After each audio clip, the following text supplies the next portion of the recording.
ဒီခါကျတော့ကြည့်အောင်ဒီခါကျတော့ဆရာတို့ကဒီစကားပြောမှာတယောက်နဲ့တယောက်နဲ့ပြောဆိုတဲ့အခါကျတော့ရှိရင်နော်ဒီခါတော့မင်းနဲ့နော်ဒီခါတော့ငါအလဲနော်အဲ့လိုပြောချင်တယ်ဆိုရှင်ဆရာတို့ကဘယ်လိုပြောမလဲမင်းအလဲလို့ပြောချင်ရင် it's your turn it's your turn ဟုတ်တယ်နော်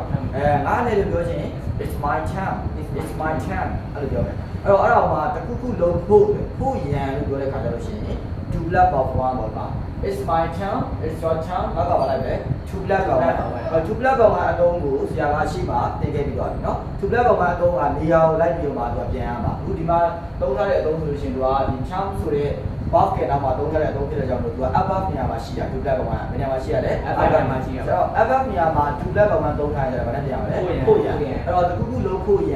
ငါအလဲတော့မဟုတ်တခုလုံးဖို့ရမင်းအလဲလို့ပြောချင်တယ်ဆိုရင် it's my turn it's your turn အဲ့လိုသုံးမယ်နော်နောက်က to black of one လိုက်မယ်အဲ့လိုဆရာဒီမှာဆောင်းဆောင်းလေးရေးပေးထားတယ်အဲ့ဒါကိုကျွန်တော်မြန်မာလိုစဉ်းစားပြီးတော့ရေးကြည့်ကြအောင်နော်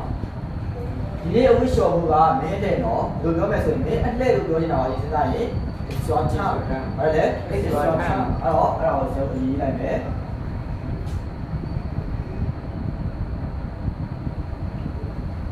it's your turn ဟုတ်ပြီ2နောက်ကပါလိုက်မယ်1အဝိရှော်တယ်အဝိရှော်မှုဆိုလို့ရှိရင်ဘယ်လိုပြောမလဲဆိုလို့ရှိရင် watch နဲ့မသုံးဘူးဒီမှာကြာနော် watch နဲ့ကဒီ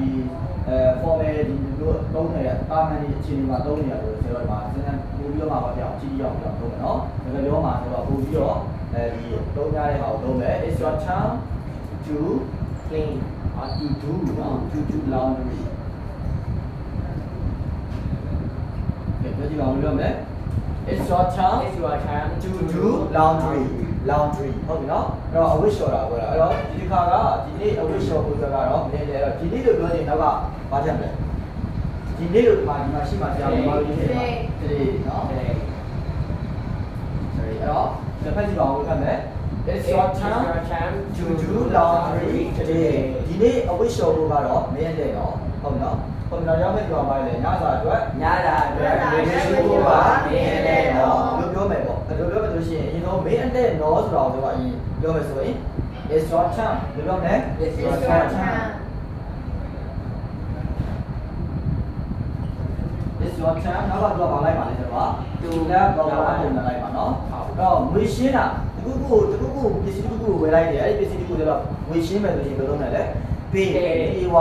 pay အဲ့တော့ pay ဆိုတာငွေရှင်းဒီငွေပေးချေဒီဆိုတဲ့အဲ့တော့ to pay ညစာအတွက်လို့ပြောတာဒီမှာညစာအတွက်ဆိုလို့ပြောတယ် for dinner လုပ်တယ် for dinner နေလာဆိုရပြီတော့ it's your turn to pay for dinner ဒီဖက်ဒီကော it's your turn to pay for dinner နော်ညစာအတွက်ငွေရှင်းဖို့ကတော့မင်းတဲ့တော့ကျွန်တော်ကဘ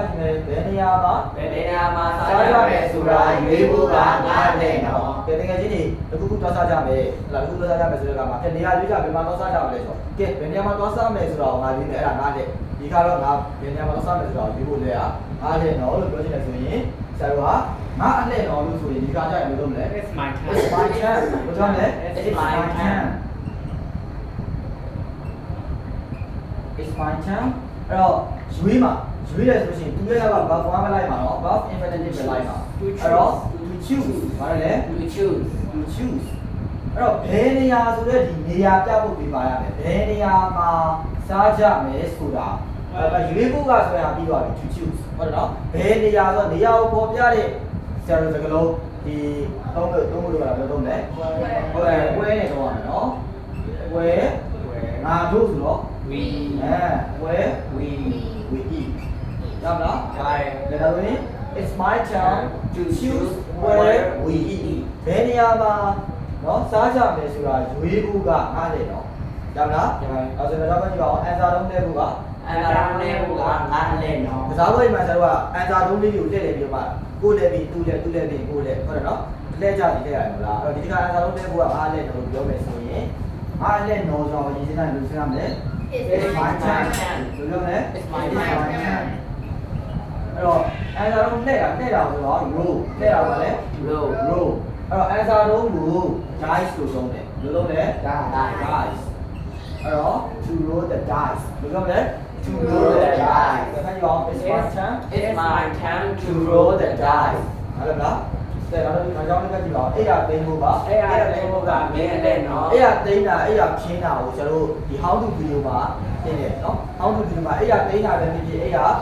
ခင်းတာပဲဖြစ်ဖြစ်အဲ့ဒါကိုဆိုတော့ make the bed ဘယ်လိုပြောလဲ make the bed အဲ့ဒါဆိုရင်ငါနဲ့မင်းနဲ့ပြောတာကျွန်တော်မကောင်းတာတွေကြားတယ်ကောင်းတာပို့တယ်နော်အဲ့မှာမင်းနဲ့လို့ပြောမှဆိုတော့ဘယ်လိုလုပ်လဲ it's your turn it's your turn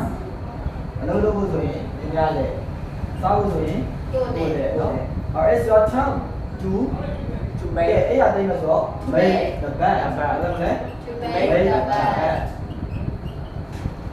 အဲ့ရသိမ်းတာပဲဖြစ်ဖြစ်အဲ့ရချင်းတာပဲဖြစ်ဖြစ်အဲ့ဒါဘယ်လိုလဲ make the bed အဲ့ဆိုနောက်ကသူ့ရဲ့သူ့လက်မှာဘာလေးပဲလိုက်တော့ buff infinitive တွေလိုက်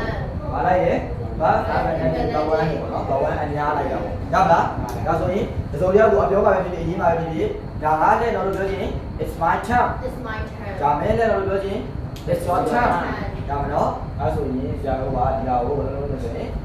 example sentence ကြီးကျွန်တော်ရေးကြည့်မယ်အဲဒါ example sentence က9ကြောင်းပေးထားတယ်အဲ့ဒါကို9ကြောင်းလေးရေးကြည့်မယ်အပြောမှာလည်းအဲ့ဒါပြောဖို့အတွက် practice လုပ်ဟုတ်ပြီနော်အဲဆိုရင်9ကြောင်းပေါ့5 sentence ကြီးပြကြအောင်လာပြဟုတ်ပြီနော်